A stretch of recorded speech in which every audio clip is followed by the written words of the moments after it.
Joining us now is NBC's Yamiche Alcindor, who's outside the court for us, from FBI General Counsel Andrew Weissmann and Dr. Kavita Patel, White House Policy Director in the Obama administration. Yamiche, first to you.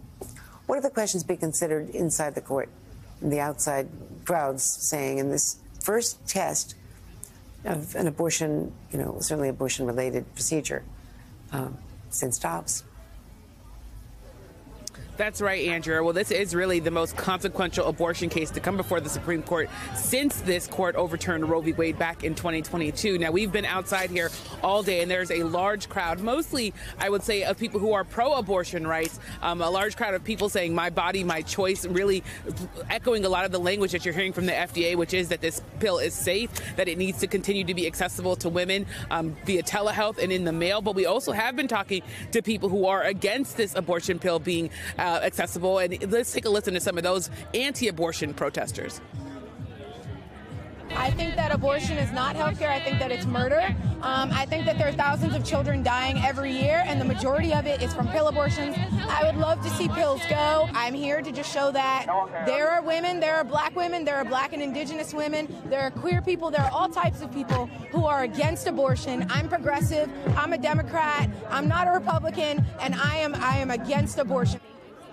And there you heard it, that person really making it very clear how they stand on this issue of abortion. But again, there's a large crowd here underscoring what's at stake here. I've been outside the Supreme Court many, many times for other cases. This is probably one of the largest crowds that I've seen. We've also seen different roads closed down in front of the Supreme Court, and just across the street, of course, is the Capitol.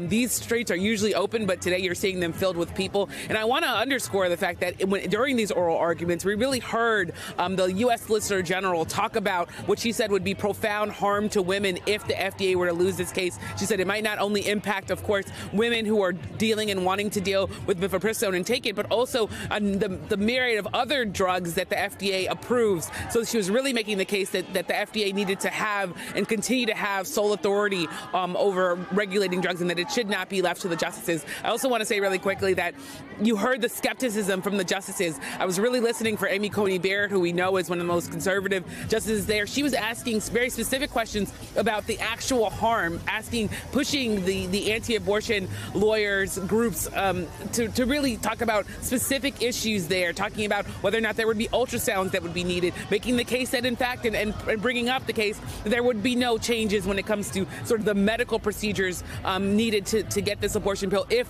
the FDA were to lose, really making the case that this was really about the FDA having scientific, leaning on scientific knowledge in their process of approving and expanding the approval of this pill. But again, a raucous day out here outside the Supreme Court, Andrea.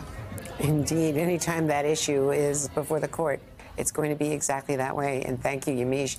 So to Andrew, the group of abortion opponents, and largely, I think Ms. Hawley, who was representing them before the court, these are doctors who have religious objections to the procedure. And the Solicitor General certainly made it clear that there were a lot of hypotheticals that would have to take place before they would, have to be involved, and that they already have, under all the laws, a way of opting out because of religious objections from any procedure that they want. So they have other paths. Is that the way you read it? It seemed to me that the standing issue might be the issue on which this turns, not a safety issue involving the FDA, with a majority of the justices. That's exactly right. Yep, that's exactly right. I think that the thing that people should keep their eye on is not so much which way this decision is going to come out, but what they say about it. It seems very clear from the oral argument that there currently is a stay that allows mifepristone to be distributed, and it seems very clear that at least 5, if not up to 7 or 8 even, justices are going to say that mifepristone can be sent in the mails, and that there isn't standing. That is a legal doctrine, that these doctors don't have standing to challenge the law because they can conscientiously object if they have religious beliefs that would say that they can't do it. But the reason I say there may be a win today with respect to this, but this case is not over if the way that the court rules is on that sort of narrow technical ground, because that removes this from sort of the political issue of the upcoming election. But if this case were to be brought by people who do have standing later, it can be refashioned and there can be a new challenge depending on how this court rules. So this may be something that gives a temporary win to women and of course even to men with respect to this drug, but it may just be a sort of temporary win. So the language that the court uses in deciding this is going to be critical in knowing how much safety there really is in the court ruling today. And I would assume that it was Justice Alito. I heard some of his questioning. It would be Justice Alito who wrote the Dobbs case and has been driving a lot of this, who is he and I guess Justice Thomas? Yeah, I think I think the only people that we heard is really Justice Alito. Even Justice Thomas was asking skeptical questions with respect to the potential standing. And as you note, Andrea, this idea that doctors can have this conscientious objection so that there isn't really a harm to them. But that, again, just to be clear, that would save the decision today. But it doesn't mean that there can't be different people with more standing raising this issue later. So the wording of the decision is going to be really critical to see, because I'm very cynical about what the court's doing now, understanding that they understand how much Dobbs is sort of a voter issue in light of what they did, and that if they were to rule that there is standing and to preclude mifepristone at this stage, I mean, I think essentially the Supreme Court would be front and center even more than it is in the election. And so how this court goes about deciding this is going to be critical to watch. And of course, there's the medical issue to be discussed, which is the most important to all of these women. Dr. Patel, a new study shows that the use of the abortion pill more than quadrupled after the Dobbs decision just about 2 years ago. Another 28,000 additional doses were provided. It shows women are finding ways around state laws, that it's more than mainstream, more than people previously believed. What about the medical impacts of it? Has anyone established any issue with the safety of this medication that was approved by the FDA 24 years ago?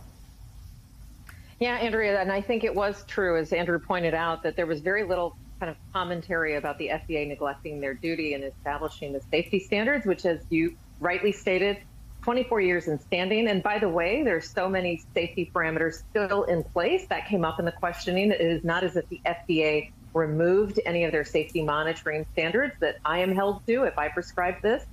And I think what I'm more concerned about on the medical side is the unintended consequences, Andrea, that somebody somewhere now is going to try to construct an argument. These 7 doctors that they cited in the Alliance for Hippocratic Medicine, none of them prescribed mifepristone, but we will likely see cases where someone will say, I did prescribe it and there was this undue harm, and they will kind of stitch together an argument. So while I see today as a step forward for at least choice and hopefully the right decision around safety, efficacy, a drug that we've been using for several decades, Andrea, I'm very concerned that we will see 2 steps backwards as people refine their argument.